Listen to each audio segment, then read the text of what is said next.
Be sure to follow me on Twitch so we can chat during my weekly live streams. Call him Mom and Dad. All right. Hello? Put Mom or Dad on. No, I'm on the phone with Janie and we're talking about stickers. We are in a helicopter right now with no pilot. Call me in a half hour. What? You hung up on us. When we were up in a helicopter alone, running out of fuel. What's your point? Come here. Come here. Hold on. Mom, Walter, you're home. How nice.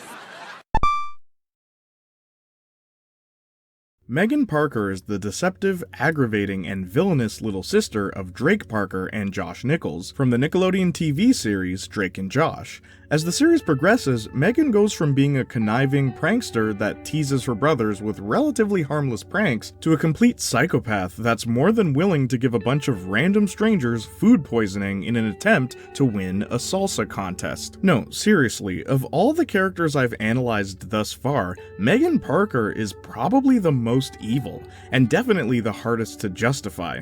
That being said, Megan has a few heartwarming moments that lead me to believe there might be a bit more going on with her.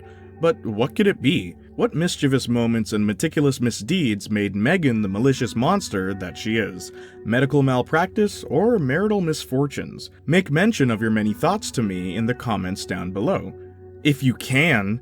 Because YouTube keeps assuming my videos are made for kids, they keep disabling my comments. So, here's a pretty lady, dancing very sexily. I noticed quite lately, you'll do anything to vex me. Don't disable my comments. Don't disable my comments. YouTube, I'll do anything for you as long as you play fair.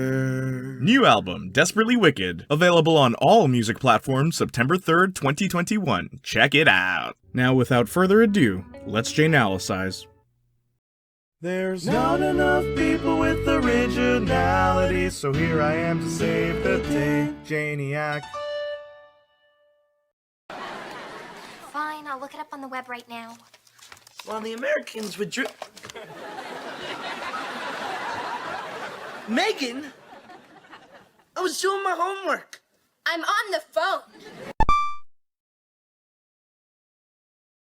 As previously stated, Megan makes every effort to humiliate, torture, and blame her brothers, using her skills with technology, manipulation, and acting to get the upper hand. Megan is so good at acting that most people don't believe she'd be capable of doing all the horrible things she's done, like leaving them with Mrs. Hafer's vicious dog, Tiberius, having them jump out of a helicopter with only one parachute, and abandoning them with no food in a treehouse. But it's in her uncontrollable urge to prank that we come across some interesting revelations. Whenever Drake and Josh seek revenge against Megan, she's very quick to play the victim, always under the impression that it's okay if she's bad, but not if her brothers are. She'll then try even harder to ruin their lives, and thus the vicious cycle continues. It's possible that Megan may not see her actions as anything more than harmless fun, no matter how harmful they may actually be. This could have something to do with her age and her upbringing, but we'll get to that. The idea that Megan is oblivious to how harmful her actions might be is further supported by the few times Megan does show concern for others. In Honors Council, when Josh is defending Drake from suspension in a school honor council trial against Mindy Crenshaw, Megan helps, stating that no one deserves to harm Drake or Josh except for her. In Josh Runs Over Oprah, Megan bakes a cake for Josh on his birthday, and when Josh accuses her of poisoning it, Megan flat out says that she wouldn't try to make him sick on his birthday. Now, the cake does explode in Josh's face, but it's interesting that Megan thinks poison is going too far. In Gary Grylls, it's Megan that gets Drake and Josh out of jail. And in Number One Fan, after being bullied by her fellow campers, Megan comforts Wendy to the best of her ability, proving that even she has standards, however misguided they may be. Usually, Megan is motivated by nothing more than her own selfish desire for gratification. Anytime she manipulates to get something valuable like money, she's always quick to spend it on frivolous things like fuzzy stickers, knowing full well that her parents, the only authority figures in her life, would never accuse her of anything going wrong around them, which raises a number of questions about Megan. How is she so good at manipulating? Why is she so great with technology? And do either of these two questions have something to do with her biological father? Megan! Yes, Mommy? Hang on. I'm in Drake and Josh's room.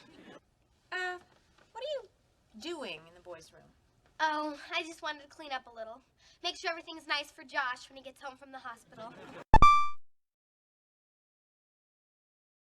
Since the first episode of Drake and Josh, it's made clear that Megan is the biological sister of Drake, making her the biological daughter of Audrey. Drake and Megan join the Nichols family after their mother, Audrey, marries Josh's father, Walter. Something worth mentioning is that while Josh is more than willing to call Audrey Mom, Drake and Megan usually call Walter by his first name. This could either be taken as a sign of disrespect or a lack of attachment to Walter as their own father. But what sets Megan apart from her older brother Drake is the implication that her biological father separated from them while Megan was still young. Unfortunately, the only information we can gather about Megan's biological father is from a supposed unaired episode entitled Drake's Dad and Josh's Mom, wherein we would have met Megan's father, Dave Parker. Without a verified script, it's hard to know exactly what Dave would have been like, but perhaps we can piece it together through Megan. For instance, Megan's technical abilities could be something she picked up from her father's fascination with technology, or more specifically, video and audio systems.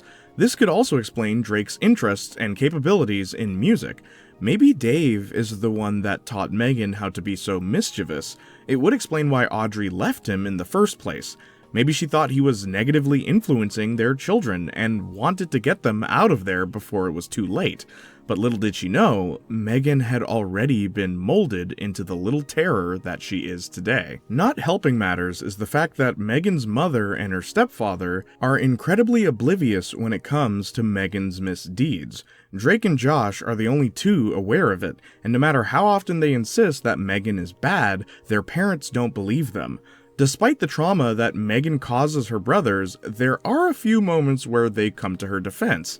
In Megan's first kiss, after learning that Megan's boyfriend Corey is cheating on her, the boys not only reveal it to Megan, but vow to seek vengeance on her behalf, which ultimately results in the two getting beaten up. But hey, it's the thought that counts, right?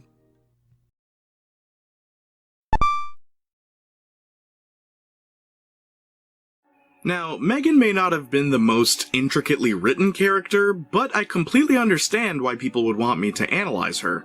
It's always fun to ask, why is this evil character so evil to begin with? What makes analyzing them so difficult is that sometimes we don't really have answers. All we know for sure is this: it's probably best that we never got to see what an adult Megan would be like or be capable of. Seriously, how dangerous do you think she would be if she grew up? Sometimes it's good to remind ourselves that not every bad character has to have some sort of family trauma or childhood drama in order to be so angry. Some characters are just written that way, Megan being one of the most quintessential examples of that. Speaking of quintessential, be sure to follow me on my social medias, but especially Twitch if you want to see me live stream. While you're at it, be sure to follow the Junior and Marcus Talk podcast, where we talk about movies, TV shows, and whatever you want us to talk about.